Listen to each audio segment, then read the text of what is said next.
Hi. All right. So this Frontline documentary, Digital Nation, I chose the first chapter I chose was chapter 1, called "Distracted by Everything." And as I'm looking off at my computer screen, I'm distracted. So this chapter, I liked how it started out with the MIT students going through and interviewing different people at the college.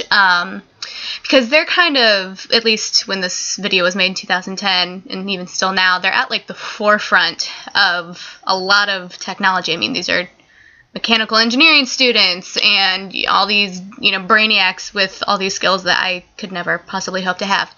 And, they are constantly, attached to screens. They're on laptops and cell phones, and they have all these computer skills and technology skills that's why they're going to MIT for.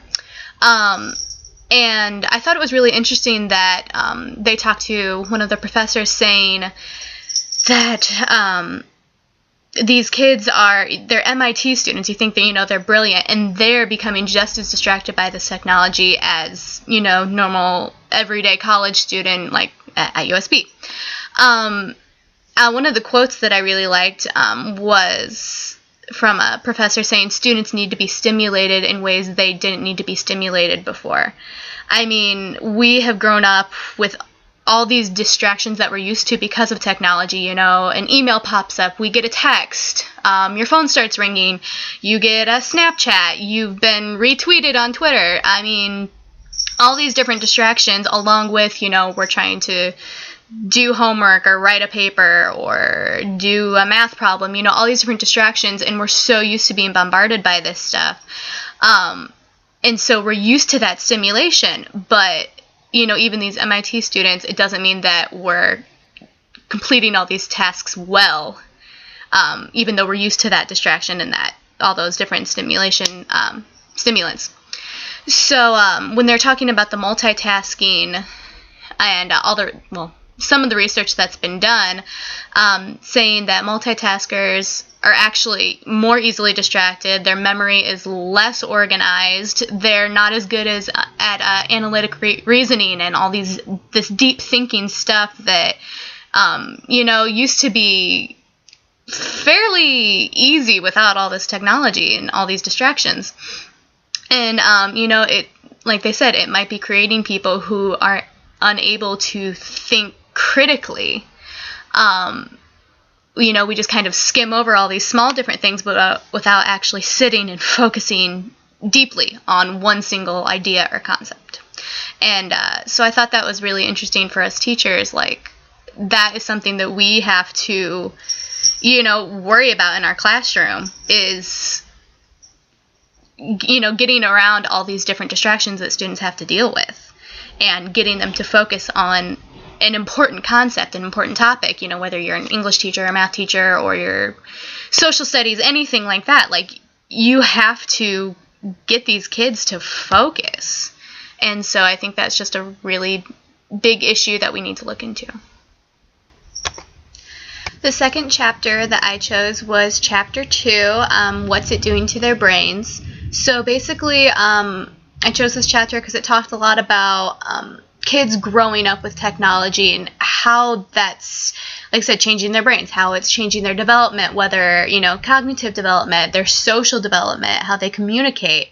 And so I thought that was really interesting that technology, they said, has changed what it means to be a human being. 50 years ago, growing up was a lot different. It had the same key elements, but kids didn't have cell phones. They didn't have their laptop. They weren't surrounded by this stuff. And I thought it was really interesting. They talked about, they're trying to research how this is changing kids' brains. And it's so hard to even be able to do that because as soon as they start the research, they get, volunteers or a study group to start the research. They, go through and examine all the data. They publish their findings and everything. The technology that they're researching is pretty much non-existent. I mean, if you think about, 6 years ago, Apple was just barely even starting up to what we know of it now. So the technology is becoming obsolete, and so we can't 100% know right away how this technology is changing us.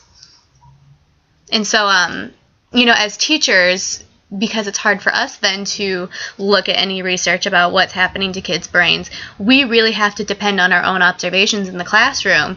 And through previous experience, as we go on through teaching, or even just what we know now, we have to look and see, okay, well, how are my kids, learning well with this technology? What's distracting them? What maybe is helping them focus or getting through to students who don't learn in the typical ways? Maybe this technology is helping them. And so it really depends on our own observation, because we can't rely on a lot of research.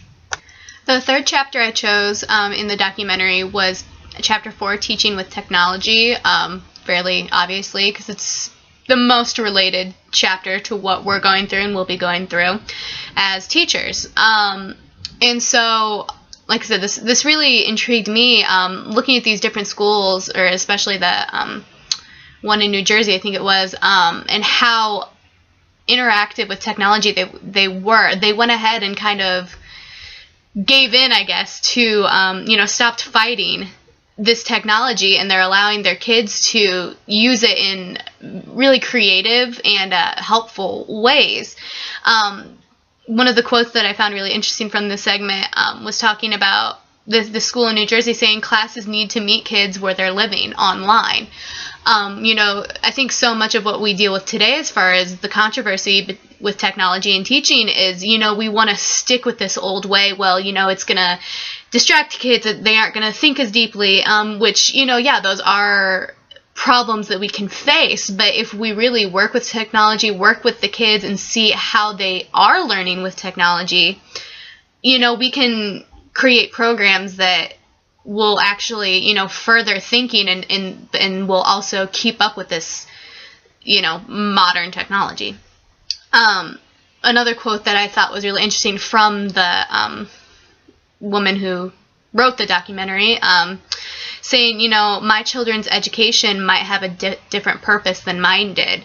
And this kind of was echoed in one of the thoughts from one of the teachers, saying that, the world that kids are going into nowadays, that they will be once they graduate from high school or college, is not so much focused on, regurgitating these facts that they've learned in school. It's, creating new things. It's, building on those ideas and those thoughts that they learned, but pushing past it and, new ideas and new concepts. And so kids need to be, as they said, fluent in technology. They need to be problem solvers. They need to be able to communicate in multiple ways. For big companies, they can't always call each other on the phone. They have to be able to communicate through email or like interactive ways of Skyping or FaceTime or interactive programs like Prezi, or where you can have multiple different people coming together and working on these new ideas without having to be in the same room at all. They can be across the world from each other. And so with these kids that have grown up with technology, as they said, we make school make more sense to them when we provide them with the opportunity to use technology. If they've been raised with this technology and all of a sudden we cut it off once they go to school and we go back to the bare bones, it's going to be a lot harder for them to adjust. And so a lot of the problem is, as they said in the documentary, the world has sped up in a lot of different ways, but education really hasn't. And so we have to find that balance of how can we teach our kids to be responsible with technology and use it, in the ways we need them to use it, but then, getting them to, understand and be creative and interactive with this technology, how they're going to have to be in the future.